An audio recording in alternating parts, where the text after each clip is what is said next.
Welcome back sa aking YouTube channel. Para sa mga first time lang po na manood, please click mo na yan, Janims TV Manila. Anyway guys, wala nang pumbayad to, libre lang. Tulong mo na lang din sa kapwa mo. Alright, thank you very much po. Sa topic natin ngayon for today's video, sa politics tayo guys. Leni Robredo at Gloria Macapagal-Arroyo, nagsanib person na nga ba? Yan, kumakalat ngayon ang picture na magkasama sila sa isang lugar sa Bicol. Na kaya nga maraming haka-haka, ano ba pinag-usapan nito? Bakit magkasama sila? Alam naman natin na magkalaban to sa politika. At yung pangalawa natin topic guys, Gloria Macapagal-Arroyo ulit, Pangulong Duterte at Tito Sen nagkasama-sama. Ano ba ang niluluto ng ito?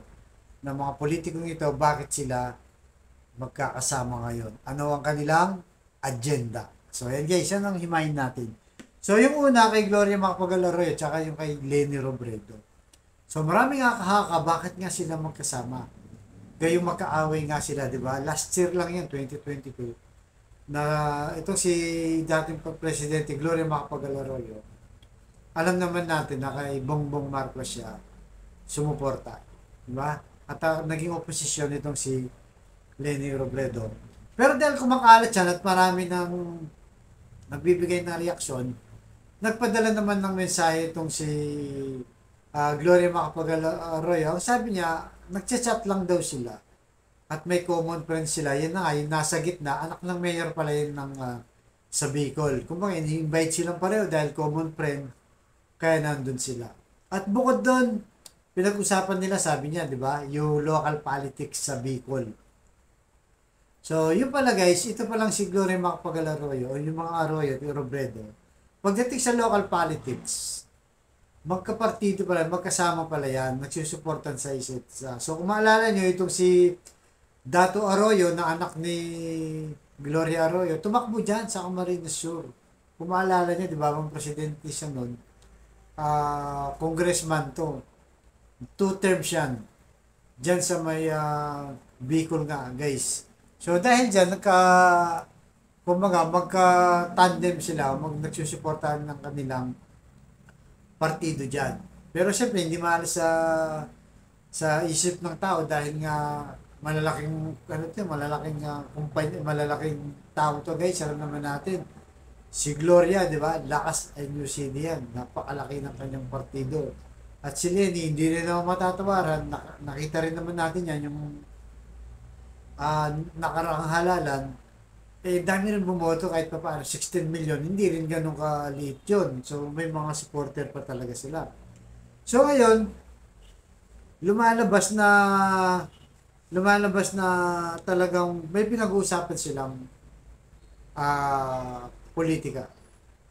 So, ano kaya mangyayari dyan kung pagdating sa local, magka-tandem sila tapos sa national, magkaaway sila. O ito na nga ba ang simula, di ba? Malay mo, di ba? Di natin alam. Dahil politika niya yun eh. Alam naman natin sa politika, walang nagtatagal na kaibigan, wala rin nagtatagal na kaaway. Pwedeng kaaway mo noon, kakampi mo na ngayon. Pwedeng kakampi mo ngayon, kaaway mo na rin ngayon. Di ba? Sanay na tayo ng mga politician na ganyan talagang kanilang kilos o ginagawa sa ating bayan. Hindi rin yan na may tatanggi sa ating mamamayan na talagang marami ang taong talagang nagiging panatiko sa mga politician na kahit na alam naman natin merong ginagawang hindi maganda o mga nasangkot na sa mga iba't ibang kaso guys, di ba? So yun. Ang sabi kasi dito, talagang ano lang to, common place na parang party-party lang siguro. Kaya sila magkasama. So, bahala na kayo guys kung anong gusto nyong comment. Malaya po kayo. Kung anong gusto nyong i-comment dyan, sabihin nyo kung para sa inyo. Ano nga ba itong pagkikita ni Leni Robredo at ni Gloria Macapagal-Arroyo sa Bicol region. So, yun guys. Kayo na pong bahala. Malaya kayo. Sabihin nyo kung ano sa tingin nyo ang ginagawa. Political ba to o O talagang nagkita lang sila. So, yun po. So, yung pangalawa nating topic, ito nga, lumawas din ng picture guys. Sumunod dito pagkatapos nun. Sumunod nito, itong si Gloria Macapagal-Arroyo, Duterte, dating presidente yan, dalawa, at si Tito Sen. Nagkita rin sila at mas maraming lumabas ang haka-haka kung ano nga ba pinag-usapan. May niluluto na ba talaga sila? Di ba? So, kilala natin yan, mga matagal ng mga politician yan guys eh. So, titignan muna natin sa record guys. So, ako, ang advice ko ngayon, dapat maging vigilant tayo o mapanuri tayo. So, titignan natin itong tatlong politiko na to kung ano nga yung kanilang nagawa na sa bansa, ang kanilang record, at ang kanilang naging mga controversial o naging problema sa bayan. So, alam naman natin itong si Gloria, maunahin natin si Gloria guys. Si Gloria Macapagal-Arroyo, alam natin yun, naging congresswoman niya, naging senador, naging vice president, at nung 2000 nga, yun na nga, nag-people power na nung kay ERAP. Diba? Kaya nga sabi ng mga estrado nun, sila Jinggoy, inagawang kapangyarihan ni Gloria Macapagal-Arroyo. No? Dati magkakampi sila dahil vice president nga itong si Gloria, president itong si ERAP. Ayun na nga, no, nag-people power na, natanggal sa pwesto si ERAP, si Gloria naman ang umupo bilang presidente. So yung pagpupo niya guys, isa sa pinakamatagal, di ba? Ang alam natin pagkatapos ni Marcos Sr. ng 21 years, siya na yung pinakamatagal. 9 years siyang umupo bilang presidente ng ating bansa. So yan, may nagawa naman, di naman natin guys, sinasabi ngayon na wala silang nagawang mabuti. Meron silang nagawang mabuti kahit papaano sa ating bansa, particularly itong si Gloria. Pero hindi mo rin maaalis siyempre yung mga controversial. Meron ding hindi nagawang mabuti dahil nga naging controversial, lalo na sa usapin ng corruption. So unang-una, ano naging issue ito on records to guys ha? Nasa kasaysayan yan. Yun na nga, yung una, yung people power na tinanggal si ERAP sa yung pumesto. Kumbaga, sumuporta na siya dun sa naguhudyok sa kanya yun na ikaw na maging presidente. Kaya sumama na rin siya, lumaban kay ERAP, nakuha yung kapangyarihan. So, pangalawa, ano pa? Nung tumakbo ulit siya, sabi niya, tatakbo nga, tumakbo siya, ang nakalaban niya si FPJ, best friend ni ERAP, di ba? So, sa election pa lang guys, nagkaroon na ng controversial. Maalala nyo, hello Garci, hello, I'm sorry, sabi ba niya, di ba? Naalala niyo guys? So, malinaw naman yung audio kung napakinggan nyo, talaga naman kinakausap niya itong si Commissioner Virgilio pa yun. Di ba? Naalala niyo, nagtago yun. Nagtago yun guys, hinahanap, tapos napakagulo nun. Sinasabing may dayan niyang nangyari. Pero syempre, siya pa rin ang nanalo dahil walang naisa pang aso at namatay na nga itong si FPJ. Kaya lalong nanahimik. So ano pa? Itong fertilizer scam, di ba? Naalala nyo to guys, kung hindi nyo napanood dati, kung dati kayo talaga nanood ng politika, mayroon yan, fertilizer scam. Billion pa dyan at ang nasasang pa dyan, mismo ang asawa niya, si First Gentleman Arroyo, di ba? Nasangkot siya dyan, nagkaroon din ng kaso. Yung ano rin, yung CTE China business deal, di ba? Yung North Rail, di ba? Yung PNR na dapat aayusin yata. Na ano rin yun, na-udlot din yun dahil sa controversial na hindi na naman maganda. Sinasabi may corruption na naman. Tapos naka-off with may tinipad, di ba? Yan, sila Trillanes, dyan lumitaw si Trillanes, di ba guys? So napakarami talagang controversial. Sa tagal na umupo siya, hindi na walang controversial, especially sa mga corruption, nasangkot siya. At siyempre, pagka uwi ka nanunungkulan, natural, sasabog yan sa mukha mo. At talagang merong aring pananagutan. Dapat, di ba, nakulong pa nga siya, di ba guys, pagkatapos, nakulong siya. Di ba? Dahil sa mga kaso-kaso, kalaunan, napalaya din, di natin alam bakit. So, di na natin alam sa batas na yun, guys. So, nakita natin, di ba, sa tagal niya sa politika, alam na natin ang karakas niya, alam na natin ang galaw niya. At tapos, at ang pinakahuli, Mamaya i-discuss natin ng tuluyan. Ito na ang pagsuporta niya kay Pangulong Bongbong Marcos. So kay Duterte muna tayo guys. Si Pangulong Duterte naman, alam naman natin, di ba? Gaya ng sabi ko, may nagawa ring mabuti to, pero meron ding mas malaking mga controversial na pumasok o nag-controversial talaga sa ating bayan. So unang-una, di ba? Ano sinisingil ng taong bayan dito? Yung jet ski. Na ngayon, mainit na pinag-uusapan ng West Philippine Sea dahil sa China. Di ba?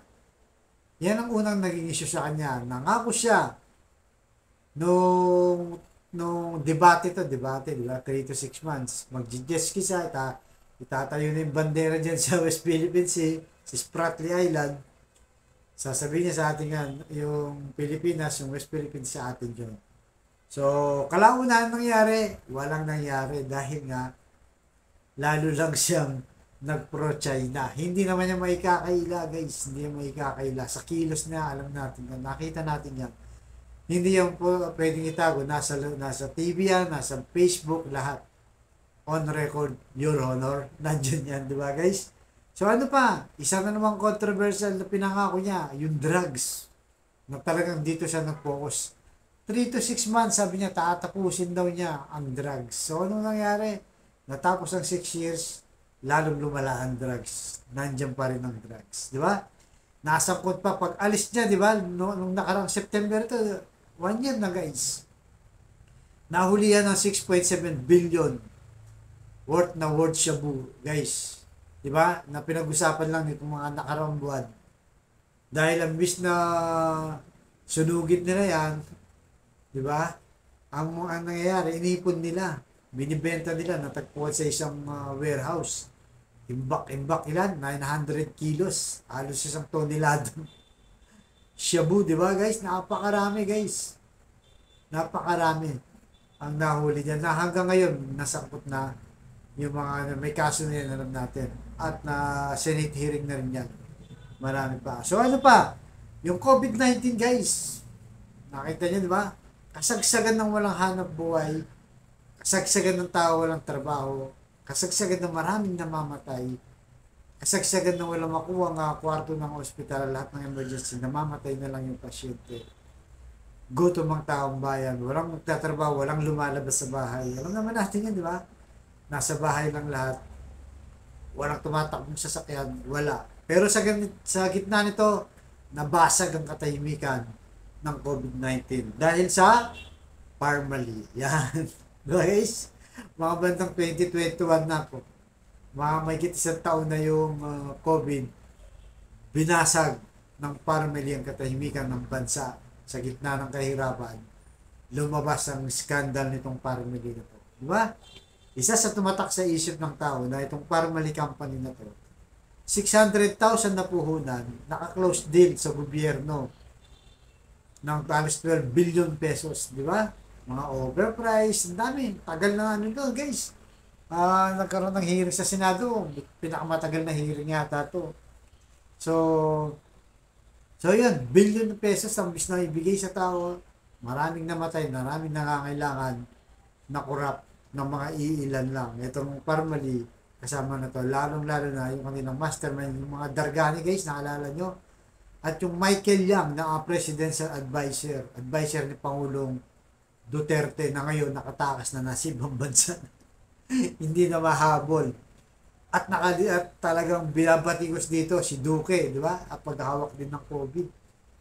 Ang dami na nagpaparesign dito, pero dahil gusto ng Pangulo, yung dito nag-resign kahit talagang sablay na at palpak na kanyang mga ginagawa. So ano ba? Yung Pogo, guys. Yan.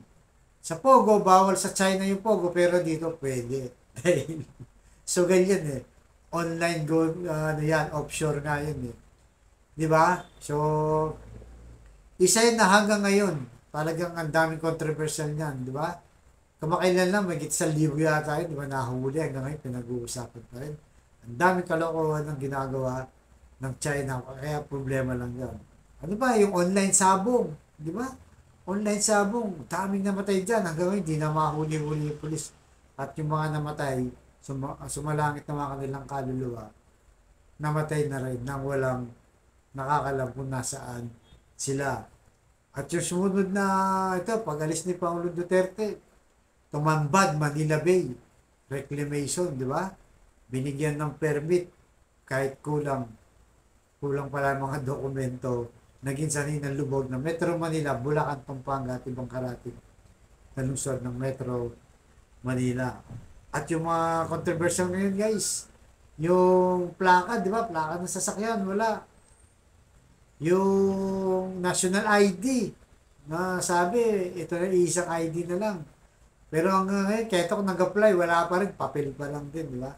Yung license ID ng ano naman, plastic card ng driver's license guys. Buti ako, di ako nabutan yan. Papel din. Di ba? Galing din yan sa Duterte administration. And marami pang iba. Hindi na natin babanggatin. Baka umabot tayo ng madaling araw guys sa kakadiscuss dito. So nakita natin, di ba? Tapos yung si Senator Tito Sen, malaking kumpanya, malaking partido rin to guys, National People's Coalition. So yan, binubuo. Hindi wala akong masyadong masabi dito dahil wala naman akong na anong controversial sa kanya na talagang naging bayad ng corruption. Kaya ako, dun tayo sa mga bayad ng corruption dahil kahit anong sabihin nila, kahit anong palusot nila o kahit anong depensa nila, ikaw ang namumuno dyan. Ikaw ang may responsable at dapat may accountability. Dahil ikaw ang presidente, di ba? Ikaw ang presidente na dapat ikaw mismo ang talagang sumisibak sa mga ganito, nagpapakulong, di ba? Para hindi na maulit. So, yun guys. So, kung titignan natin, yung political party nila, napakalaki. Itong si Gloria, lakas NUCD, di ba? Itong si Pangulong Duterte, PDP laban, at National People's Coalition, itong Tito Sen. So, ito nga ba yung niluluto nila na pwede ba maging oposisyon to? Dahil si Pangulong Bongbong Marcos, mayroon din sariling partido yan, di ba? Partido Federal ng Pilipinas. Nagpapalakas din. So, alam naman natin, itong si Gloria Macapagal Arroyo, na tinanggal ni Speaker Romualdez bilang senior deputy, di ba? Speaker. Na yun ang simula. Tapos nang tinanggal na siya, itong si Sara Duterte, tinawag na tambulos-los itong si Martin Romualdez. So, doon na nagsimula ang kanilang pag-awayan. So, bago yan guys, di ba? Yung nakaraang election, 2022, wait lang guys, sinumla ko. Noong 2022, nagsama-sama lahat to guys. Kaya sila nanalo. Tingnan mo ha, yung pinag-usapan natin, si ERAP, di ba? Sumama sa Unity. Anong partido nito? Partido ng Pwersa ng Masang Pilipino. Yan. Lakas ito si Gloria. PDP laban ni Duterte, dyan din sumama. Bilyar, malalaking ano rin din yan. Nationalista Party, guys. Itong si Bilyar. Malaki rin ang kanilang partido. So, nakita nyo guys, nagsama-sama sila ng 2022. Ang lalaking partido.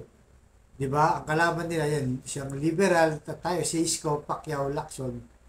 So, nagtagumpay sila. Tapos, yun, nanalo ang Unity. Masaya sila. Nagtagumpay, Unity daw sila. Pero after 1 year, anyari guys. Diba? Ano ang nangyari? Si Gloria Macapagal Arroyo ngayon, wala na. Na sinabi ni Pangulong Bongbong Marcos, siya daw yung, basahin natin yung mismong statement ni Pangulong Bongbong Marcos. So, ito sabi niya guys. Yan, nandiyan naman dyan sa picture. So, ang sabi niya, what I call our secret weapon on these trips is former President GMA. So, yun guys, di ba? Yun daw ang kanyang secret weapon. Weapon na kaya sila nanalo dahil dyan. Kaya kung makita nyo, during the first day ng Pangulo, paglipad pa lang kung saan sa ang bansa, di ba? Yung mga foreign trip niya.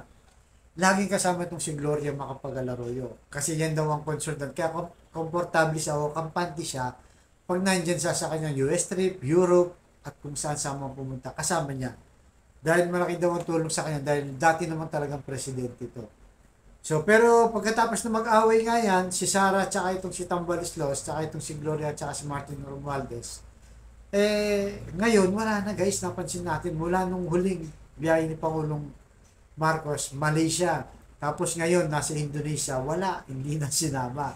Tapos lumabas na nga itong picture na to, yun na, bububuo na ba talaga ng sariling puwersa? Talagang hindi na ito maitatanggi na nagkalamat na, nasira na, nabasag na ang unity. Di ba? So, dito natin makikita yung mga politiko na to na ano lang, meron lang silang kanya-kanyang interest at agenda. Pagka hindi nagkasundo, nag-aaway-away nila. So, kanino ang impact nito? So, wala nang iba guys, kundi sa ating mga taong bayan. Ayan guys, di ba? So, dahil sa kanila, kung mapansin nyo, siguro ako ito personal ko lang na opinion to. Siguro kaya, tingin ko kaya tayo ngayon, ang mahirap lalong naghirap, silang mga politikong mayayaman, lalong yumaman, dahil pa ulit-ulit lang tayo. Di ba? So, nabanggit ko na mga corruption nila, Duterte, Gloria Macapagal Arroyo, may mga sabit na, may mga kaso na nakulong pa si Gloria, at ang dami pa ngayong problema lumalabas nung iniwan ni Pangulong Duterte ng mga corruption, bilyon-bilyon peso guys. Pera natin yan. At ngayon, nandito na naman sila. Andyan na naman sila, umuubuo na naman sila ng grupo nila. Di ba? O ng puwersa nila. At ang iniwan nilang ito si BBM, di ba? Na unity daw. Gawa-gawa rin sarili nilang puwersa. Papalakas din lang. Kasi kailangan nila may senador guys na mapatakbo dyan. So ngayon, eto na naman tayo, election naman sa 2025. So malaya naman tayo kung sinong iboboto natin. Pero this time guys, nakita nyo naman ngayon, mainit na pinag-uusapan. Ang presyo, una ang bigas, napakamahal. Gulay, isda. Presyo ng gasolina, di ba? Ang daming tax. So daming problema ngayon. Kaya yung tao, pinaka-problema nga hindi BBM, yung 20 pesos kilo ng bigas bukod sa gulay. Dahil sinisingil na nga siya ng taong bayan. So, nasaan na yung mga politiko na to nag-endorse kay BBM? Diba? Na nangako na nagsama-sama sila, unity daw para sa bayan. Pero kalaunan, wala pang 2 taon, 1 taon pa lang, watak-watak na sila. Nasaan ang interes sa taong bayan? Diba? Malala na sitwasyon natin, malaki na problema natin, may krisis na sa bigas, sa gulay, sa presyo ng bilihin. Sila ngayon, watak-watak na at bumubuo ng kanya-kanya na naman ng partido. Diba guys, kawawa po ang taong bayan. Kaya dapat be vigilant guys. Maging ano na tayo dito, dapat matalino na tayo. Yung lesson, yung last 2022, yung mga nag-udyok o sumuporta kay BBM na unity daw para sa bayan, pagkakaisa. Di ba? 20 pesos na kilo ng bigas. Anyari. Anyari guys. Walang nangyari. Ngayon, nasadlak tayo, lubog tayo. Natatarat na ngayon ng gobyerno ni Marcos. Kaya nga nagbaba ng price ceiling dahil ramdam nila na talagang nahihirapan ng taong bayan, dumading ng taong bayan. Dahil pag hindi pa sila kumilos, hindi natin lang kung matatapos ni Pangulong Bongbong Marcos kanyang termino. Dahil ako mismo guys, namamalengke, talaga namang napakataas. Di ba? Kakapalengke ko lang kahapon. Umabot na sa 300 ang kamatis ngayon. Sa iba, 200. Sa talipa pa, 300. Di ba? Yung sili, di ba? 10 piso, 3 piraso lang. 350 halos, di ba? Ang mahal na lahat guys ng bilihin. Hirap ang tao ngayon, hindi may kakaila. Kaya hindi to paninira dahil yan ang totoong nangyayari. Mas paninira o fake news, kung sasabihin ko sa inyo ngayon, mura lahat ng bilihin ng tao maraming pera. Di ba? Kaya yung mga dumidepensa dyan, huwag nyo nahulukuhin sa sarili nyo, huwag na kayong dumipensa. Totoong nangyayari to, hindi rin paninira. Hindi porket sinuportahan nyo yung si Bongbong Marcos, si Sara Duterte, hindi naman sila issue dito. Ang issue dito, ang taong bayan. Sila nakaupo na. O ngayon, tayo kawawa tayo. Kaya dapat talaga singilin. At may mga lumalabas pa ngayon na controversial na confidential fund na todo kong gumastos. Marami pa iba, guys. Kinat pa yung budget ng DOH, kinat yung budget ng mga university para sa mga scholar. Marami pa. So kung titignan natin, guys, ang status, magulo ngayon. At marami nagre-resign na cabinet member mula nung umupo itong si Pangulong Marcos. Kaya, ulitin natin, sana madala na tayo, guys. Umpisahan na natin, bago naman. Kahit sa Senado, tignan nyo, di ba? Iisa lang pilito, magkakapatid lang, mag-iina. Dalawang Bilyar, dalawang Cayetano, dalawang Ejercito, Estrada, di ba? 110 million tayo, dami. Ang dami pa mas mahusay. Hindi ko naman sinabing hindi sila mahusay. Nandiyan na sila, di ba, guys? Sana pipili tayo ng bago na may resibong ginagawa. Ako talaga, guys, pag tumakbo si Yorme ng senador, kakampanya ko ulit to. Dahil talagang nakita ko sa kanya, yung mga pinaggagawa niya noon, ngayon may resibo na. Diba? Apat na world class na public school, nandyan. Diba? Totoo eh. So, dapat pag nagsabi ang isang politiko at hindi nakatotoo, sisingilin talaga ng taong bayan. At kung politiko ka, kung sincere ka, pag nagsabi ka, kailangan mong gampanan yan, kailangan mong tuparin yan, pangako mo yan eh. Diba? Tapos sabi lang ba, hindi, pangarap lang yan eh. Hindi naman siya nangako. Kay pangarap, kay pangako yan, tumatak sa taong bayan. Kaya nga nanalo si BBM, ang dami rin kumapit sa 20 pesos na kaya 60 na, di ba? So, yun yung guys. Ako gusto ko mas bata, di ba? Kaya ko, hindi siya pinopromote ko, pero pinopromote ko na rin talaga siya, guys. Kasi yun ang kailangan talaga natin. Medyo bata, mag-isip out of the box, di ba? Nakita nyo naman yung pabahay niya, condominium. Tinalo pa yung mga talagang big developer. Nakita ko, napakaganda, di ba? Townhouses, world class na public school, world class na hospital. Kaya kung nanalo siya, guys, tuloy-tuloy ito, puro world class tayo. Hindi kasi porket mahirap ka, puro pipitsuging hospital na lang papatay, tsaka mga eskwelahan. Yun ang talagang gusto kong mangyari. Kaya sana tumakbo ng senador at lalo pa makita ng taong bayan na ang kailangan iboto, itong mga ganitong mga bata, may experience, pag nagsalita, pag nangako, tinutupad. Yun lang po, guys. So, sana usasahin natin mabuti. Suriin ngayon, malapit na yung 2025 election para sa ating mga leader na talagang makatao, makabayan. Hindi kanya-kanyang interest na sinasabing unity, pero hindi naman pala totoo. Right? So, hanggang dito lamang, guys. Thank you very much po.